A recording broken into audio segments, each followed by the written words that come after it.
la réglementation bancaire, donc j'ai eu à relever certains points qui me semblent très essentiels.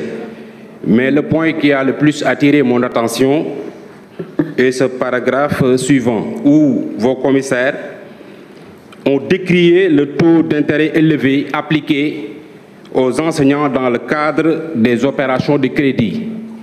Je pense que par rapport à ce point, Monsieur le ministre, il faudrait y rajouter une communication assez claire concernant le TEG, c'est-à-dire le taux effectif global. Nous avons tous constaté lors de notre installation, toutes les banques ont convergé vers l'Assemblée pour venir faire des propositions. Et pendant ce temps, il y a un collègue qui avait attiré notre attention concernant le TEG. Je pense que les banques ne communiquent pas assez clair concernant le taux effectif global.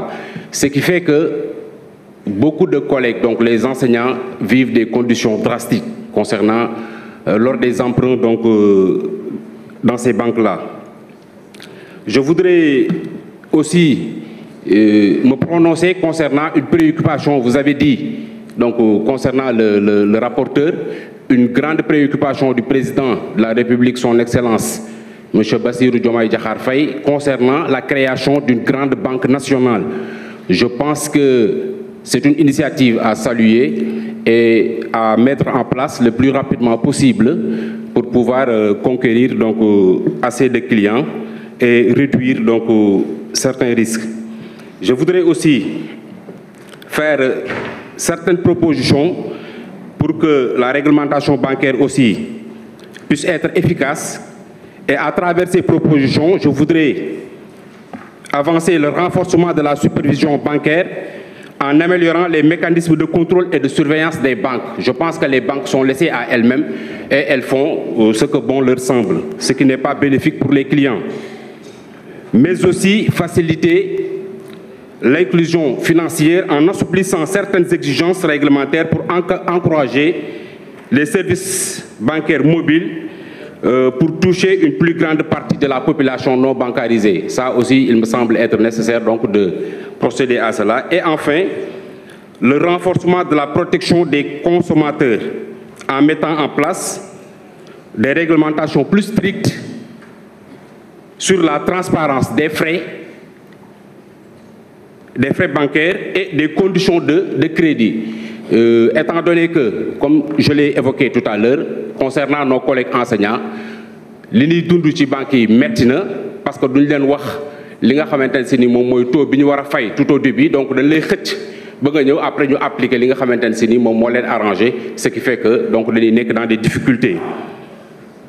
Et comme solution aussi, il faudrait harmoniser, je pense, le calcul donc des taux d'intérêt et mettre en place un système digitalisé qui pourra permettre effectivement de faire donc des vérifications permanentes avec des commissions bien sûr.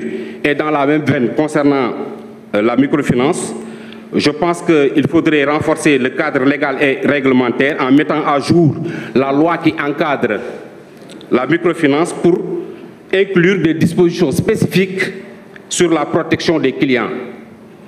Le deuxième point, c'est la protection des clients, toujours en insistant ou bien en instaurant des mécanismes de plainte et de recours si ces clients-là vivent des difficultés. Je pense que ce sont des points qui me semblent être nécessaires.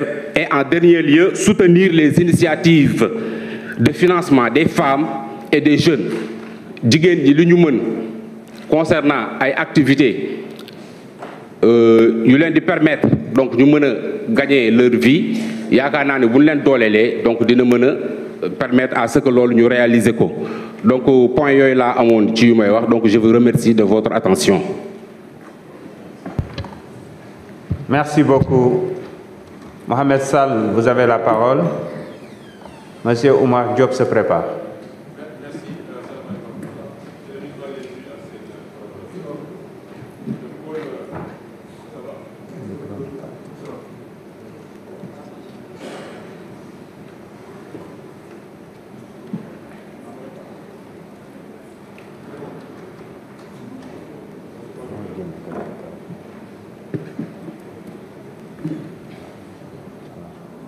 D'accord, c'est bon. Merci beaucoup. Salam alaikum. Monsieur le ministre, juste quelques questions. Est-ce que l'État du Sénégal contrôle le flux financier électronique dans notre pays? Première question. Deuxième question. En 2017, monsieur le ministre, l'État du Sénégal a signé un accord avec la Banque islamique de développement à hauteur de plus de 30 milliards de francs pour développer la microfinance islamique. Par la suite, on a mis en place donc, le programme national de développement de la microfinance islamique au Sénégal, le PROMIS. Mais depuis lors, montant Bobu, 30 milliards, il y a à peu près que 6%, je crois, qui ont été décaissés. Donc moins de 2 milliards sur les 30 milliards. Le reste, il faut le temps parce que dafa am ay institutions mutualistes yoo xam ne nii dañ bëggoon a investir ci cadre boobu justement pour le développement te moo war a nekk bras armé wu disons PROMIS bu nga xam ne mettre nañ ko en place. Il semble que donc ils ont fait on leur oblige d'avoir des autorisations pour exercer ce qui est normal, mais depuis lors ça traîne. Pour certains, ça fait 2 ans ou plus, nous il faudrait avoir cette autorisation pour commencer les guerres.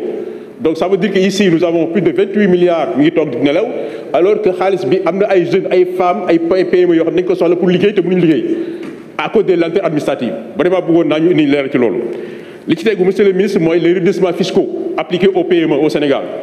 J'ai eu l'occasion de parcourir un document de redressement économique, de redressement fiscal effectivement, que j'ai trouvé très pertinent parce que c'était tellement bien argumenté qu'il n'y a rien à dire.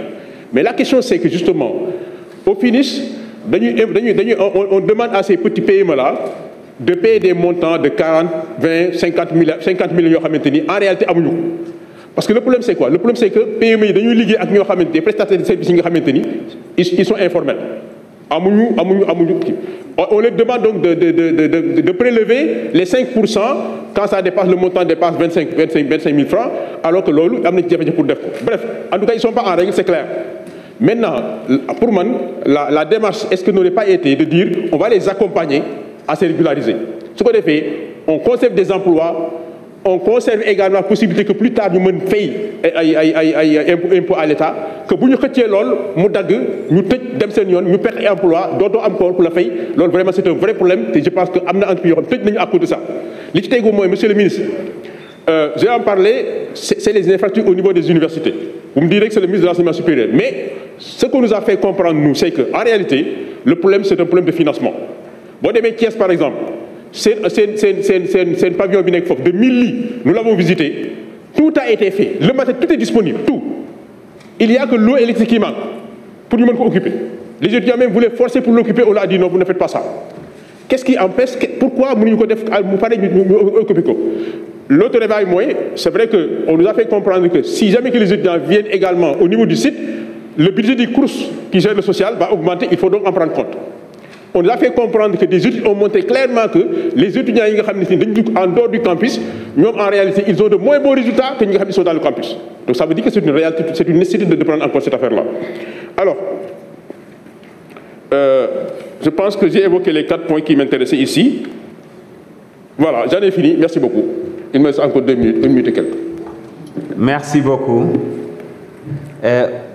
Monsieur Omar Diop, vous avez la parole. Madame Thérèse Faye se prépare.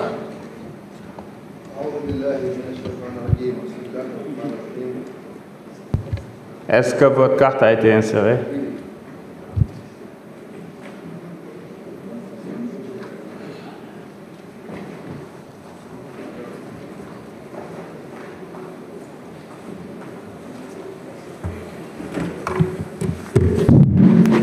أعوذ بالله من الشيطان الرجيم بسم الله الرحمن الرحيم اللهم صل وسلم وبارك على سيدنا ومولانا محمد المعطي